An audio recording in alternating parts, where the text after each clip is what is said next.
Long day with the Constitution, Bhimrao. Yes, after a short nap, a long night with the Constitution. आपकी मेहनत देखकर तो ईर्ष्या होती है। अब आप लोगों ने काम दिया है तो पूरा तो करना पड़ेगा, फिर दिन क्या और रात क्या। भीमराव, आपसे एक बात करनी थी। जी बोलिए। आपने तो देखा ही है सभा में कितने लोग सरकारी नौकरियों में आरक्षण का विरोध कर रहे हैं। अब अगर शेड्यूल कास्ट और शेड्यूल ट्राइब वालों को आरक्षण दिया गया तो आप तो जानते ही हैं, फिर सिख, ईसाई, पारसी, मुसलमान कोई पीछे नहीं रह जाएगा। हाँ, मगर सिख, ईसाई, पारसी, मुसलमान या किसी और का मुकाबला अनुसूचित जनजातियों के साथ नहीं हो सकता।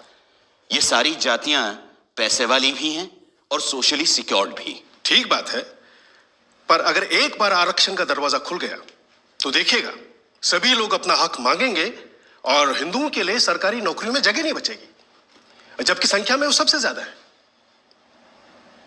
आप चाहते क्या हैं? सिर्फ मैं ही नहीं, सरदार पटेल भी यही चाहते हैं कि हो सके तो संविधान में आरक्षण की बात ही हटा दी जाए। मेरे रहते संविधान से आरक्षण नहीं हटने वाला, चाहे आप कितना भी जोर लगा लें मुंशी जी। पर कोई रास्ता तो हो सकता है ना? हाँ, एक रास्ता है। मैं ही हट जाता हूं संविधान की ड्राफ्टिंग कमेटी से। अरे फिर आप लोग जैसा चाहें वैसा संविधान बना लीजिएगा। सुनिए भीमराव, भीमराव सुनिए तो। उस दिन से डॉक्टर अंबेडकर ने संविधान का मसौदा बनाने का काम बंद कर दिया और यह भी संदेशा भेज दिया कि वो ड्राफ्टिंग कमेटी से ही नहीं, लॉ मिनिस्टर के पद से भी इस्तीफा दे देंगे। ऐसे गुणी, मेहनती और जिम्मेदार इंसान के जाने की आशंका से खलबली मच जाना लाजमी था। अब एक ही रास्ता सामने था और एक ही संकट मोचक।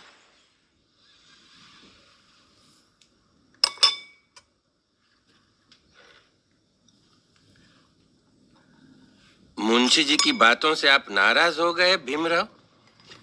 लेकिन वो तो आपकी बात लेकर आए थे मेरे पास, इसीलिए मैंने कहा कि मैं ही ड्राफ्टिंग कमेटी से हट जाता हूं। आप तो जानते हैं कांग्रेस क्या, पूरे भारत में दूसरा और कोई है ही नहीं जो हमारे संविधान को आकार दे सके। खुद बापू भी यही कहा करते थे। लेकिन आप उनकी बात मानते कहां हैं पटेल जी? गांधी जी पिछड़ों को रिजर्वेशन देने की मेरी तजवीज से सहमत थे।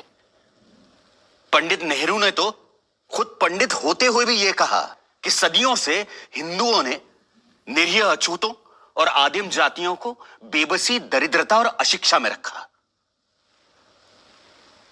फिर अगर हमें उन्हें सबके साथ बराबर लाना है तो हमें उन्हें स्पेशल ट्रीटमेंट देना ही होगा।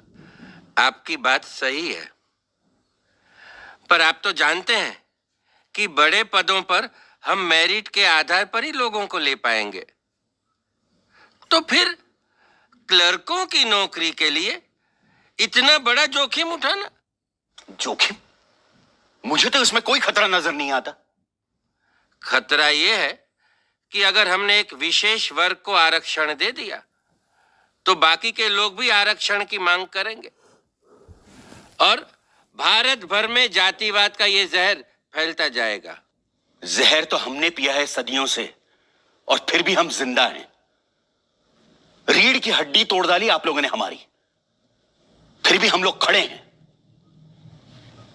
अरे एक बार हमें अपने बराबर आने का मौका तो दीजिए पटेल जी, फिर देखिए कैसे हम आगे निकल जाते हैं।